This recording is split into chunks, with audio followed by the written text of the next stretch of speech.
Mga mahal ko, magandang hapon. Parang 4 o'clock na yata. Tumayo ako. Kasi daw makaidlip ng husto. Ginugulo ako ni Bibi Mika. Ayun, nakatulog na siya. Iniwan ko dun. Nagsasalang ako ng laundry. Kain tayo, nagawa ako. Inubos ko na to last na 2 kasi maluluma. Sayang po. O yan. Pinalamanan ko ng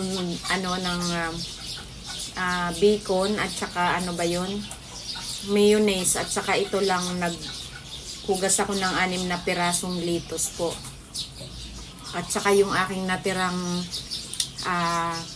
yung tina na mangustin, ayan, nilagyan ko tuloy ng kape.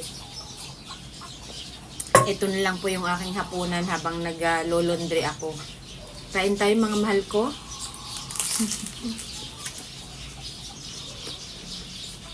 I love you all.